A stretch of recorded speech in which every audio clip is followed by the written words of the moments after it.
The partisan primary election is today in Wisconsin, and you're going to see a number of different elections on the ballot, including Dane County District Attorney. They have a Democratic primary there and the Republican primary for the 1st Congressional District. Even before you head out to the polling locations, though, you're going to want to make sure that you actually bring your photo ID along with you. There have been a lot of court rulings and whatnot, but that is what happened in April is what's happening again today. News 3's Keely Arthur is joining us live from downtown Madison this morning to fill us in on the details. Good morning, Keely. Good morning, you two. I'm at the Madison Municipal Building, and as you said, there's been some recent changes to voter ID, but if you're voting today, the rules are exactly the same as they were back in April, meaning you must have an ID to vote. Now, that can be a state-issued driver's license, a passport, or even some student IDs. Now, this could change in November, though. Voters who are unable to get an acceptable photo ID then, with reasonable effort, may be able to sign an affidavit in place of an ID. People who do have IDs, though, will be required to bring them as normal. It's odd. You can say if you don't have an ID, you can still vote. If you have an ID, you have to show it. So the good news is a lot of people who were struggling to get IDs for whatever reason, trouble getting birth certificates, that's taken care of with this court ruling, assuming that it's still in place in November. The recent voter ID rulings are being challenged, though, so there is a chance that these new changes wouldn't be in effect in November. And again, voting starts this morning. If you want to find your nearest polling place, simply go to myvote.wisconsin.gov. Click where do I vote and simply type in your address. And again, remember, the most important thing you need out of all of this is your ID. I have my state-issued driver's license, so I am ready to go. There you go. You just have to wait till 7 o'clock this morning, Keely, and after your work is done, you can go vote. Perfect. All right. Keely Arthur reporting downtown this morning. Thank you. Wisconsin's partisan primary election is today, and election officials are warning against a simple mistake that could cost you your vote. Yeah, this is particularly common, apparently, during primary and partisan primaries like the one today. And our Keely Arthur is live downtown with a little more on what you need to know. Keely?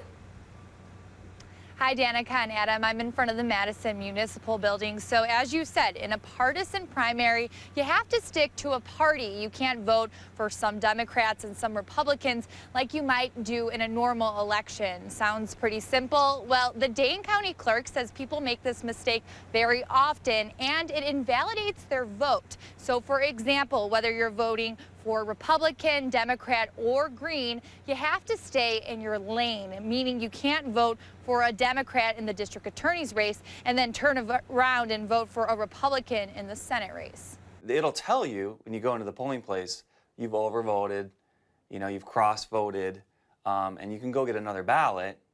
But if you just kind of walk away and don't notice, it won't be counted. Scott McDonald says this is such a big problem on partisan election days. The Dane County Clerk's office actually orders more ballots to compensate. And if you're voting this morning, remember, if you want to find your nearest polling place, simply go to myvote.wisconsin.gov, click where do I vote, and simply type in your address. But again, remember, if you're voting today, you have to stick to a party. If you do make the mistake and kind of go to one side or the other, you can get another ballot and just start over. So no problem.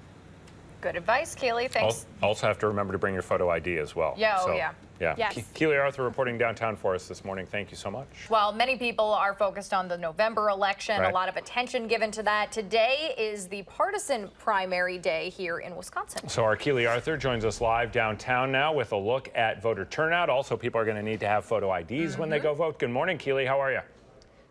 I am doing very well, thank you. And now I am inside of the Madison Municipal Building, right in front of one of the polling centers.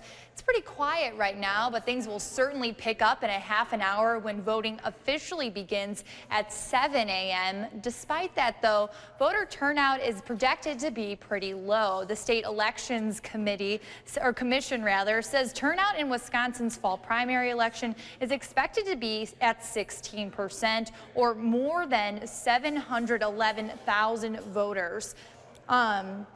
The county clerk, Scott McDonald, says since the primaries were moved from September back to August, we've seen a real drop in voter turnout since people are not on their regular schedules. a lot of voting has to do with being in a regular cycle. I'm going to do this, I'm going to drop the kids off, I'm going to go vote. And people are not in the regular schedules in August. And I think that contributes a lot to the lower turnout. If we compare this to previous elections, turnout in the 2012 primary was nearly 20%, in part due to a competitive Republican U.S. Senate primary. This year, we do not have that. And again, as a reminder, voting starts this morning. If you want to find your nearest polling place, simply go to myvote.wisconsin.gov.